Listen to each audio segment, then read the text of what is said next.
We just checked in on our summer vacation house, and someone left the windows open all winter. In Maine, spring comes late, if at all. Having grown up in New York, I remember there's usually a day in April when the trees leaf out and the tulips bloom, often right around Easter, which always seemed appropriate to me. It's like the natural world celebrating the anniversary of Christ's resurrection. Here in Maine, though, April is more like the pagan Norse end times, called Ragnarok, than Easter, which is probably not right either, given that Maine is the least religious state in the country. But like Ragnarok, it's dark. It might still snow in April. Last weekend, when we opened the front door to walk the dog, my wife and I rejoiced at the sight of 3 tiny crocuses in our yard. Even though everything else was dull gray and dead leaves, the bright, tiny flowers gave us hope. And then the dog stepped on them. Mud season is the time I start getting calls from my clients who started but did not yet finish their family camp agreements. A family camp is what Mainers call their vacation property. When fair weather finally does arrive in Maine, a seasonal fever takes hold of people. They're desperate to get to their summer places, the lake house, the camp in the woods, the saltwater farm. They go crazy buying perennials and patching their boats. And for families who inherited jointly owned vacation property, a worry comes back like a toothache. It's the maintenance items they left undone the September before. It's about their brother Nate or their cousin Susie. You can fill in the blanks. She didn't pay her share, and the taxes are due in April. Or it was his turn to close up the house last fall, and he didn't. So now the responsible family members have to step up again and contribute their share of money or work or preparation that their brother or sister or cousin was supposed to do but did not. Whether it's work or money, it always causes resentment. And then they think to themselves, when it's all done and perfect, and we have one of those gorgeous days in late July, guess who shows up first at the vacation house? Why, it's Nate and Susie, ready to enjoy the vacation property as though nothing happened. That's when they call me the lawyer, because nothing changed over the winter, except now it's almost time to use the place. And what is standing between you and sunsets on the dock, or a carefree afternoon of fishing, or bringing the kids to the beach? It isn't the weather, and it isn't even Nate or Susie. Not really. It's the absence of a plan. And here's the uncomfortable truth. If your family vacation home makes it to your kids from you, their parents, it typically breaks up a few years after you're gone.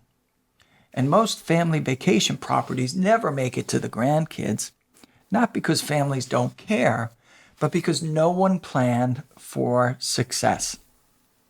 The pattern is depressingly consistent. Without a clear agreement, shared vacation property tends to fracture, then stall, then get sold, often long before the next generation is old enough to remember the place the way you did. That's the mismatch. Families treat these places like heirlooms. The law treats them like inventory. And that gap, the gap between how families actually enjoy their vacation home and how the law is designed to handle them, is where resentment grows, relationships are strained, and we'll figure it out later quietly turns into we had no choice but to sell. Let me tell you how these places usually disappear. If your executor or personal representative of your estate doesn't simply liquidate it after your death, a family inherits the beach house or condo or vacation property together. Siblings are tenants in common. No agreement, everyone means well, and for a while it works. Then one of the siblings gets divorced. the vacation home isn't the problem, but it becomes the problem. Because in a divorce, jointly owned property is an asset, and the divorcing spouse doesn't want memories or sunsets, they want money, liquidity, a clean break. Even if the vacation property is not technically marital property, the economic strain it puts on the brother or sister puts their share of the vacation home on their post-divorce asset list. In other words, it's on the chopping block, right? Now it's a source of money that they need. So either the sibling or the spouse's lawyer does exactly what the law allows. They sue the other siblings for partition. Partition is the legal nuclear option for joint owners of real estate, and every joint owner of real property has their finger on the button. If the partition button is pushed, the family buys everyone out right now at a court-determined value. Or if they can't or won't, the family vacation home gets auctioned off to the highest bidder. And partition isn't just something that happens in divorce. Any joint owner, a brother or cousin looking for cash can force a lawsuit for partition. And even if none of the family want to split it up, but unfortunately one of them owes someone money or gets sued, that creditor can force the sale even without their permission.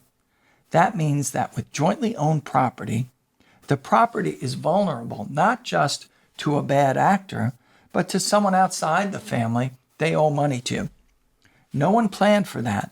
No one has the cash. No one agrees on a value. The siblings are furious at the ex-spouse or at the sibling who owed someone money, and eventually at each other. The law doesn't care. The judge cannot sympathize. The beach house gets listed for sale, it sells, and a place that survived 100 summers doesn't survive one lawsuit. That's how family vacation homes actually die. Not with a family meeting, with a summons. If you have adult kids and you intend to leave them a vacation property, this is the moment to lean in and make a plan. You can't assume that because everyone loves the family vacation house, things will somehow work themselves out. That shared history will substitute for shared expectations. That good intentions will cover unequal time, unequal money, unequal effort, unequal distance, and unequal stages of life. And it might for a while until it doesn't. The law already has a plan for your family vacation property. You just didn't choose it. The law steps in with a set of default rules for jointly owned property that treat your family vacation property exactly the same way it treats a vacant lot or a rental duplex. No sentiment, no history, no memory, no context, no creditor protection. The law doesn't care who opens the place every spring, or who paid for the new dock, or who can't afford assessments anymore. It cares about the names on the deed, ownership percentages, and who has the legal right to force a sale. For parents who own a vacation property, the beach house, the lake house, the camp in the woods, the most important planning tool isn't necessarily a will or a trust. It's a family legacy property agreement. What the heck is a family legacy property agreement? Well, you'll have to buy my book to find out. No, I'm just kidding. A family legacy property agreement is how we avoid all the bad stuff that comes with joint ownership of real property. For example, if you're the parents who own the vacation property, you sit down and think about how shared ownership by your kids or grandchildren should work. Will one person be in charge, or do they vote? Who is allowed into the club? Are your children restricted in who they can give their share to? Can they only give their share to their kids so it passes down after they die? And once you have the terms just the way you want them, you wrap the property in a protective shield of a limited liability company so you can keep creditors out. This isn't about controlling people from the grave. It's about deciding you want to build your family vacation home to last beyond your enjoyment of it, and recognizing the simple fact that if you want them to share and enjoy your vacation property for generations to come, joint title ownership just won't cut the mustard. It can't.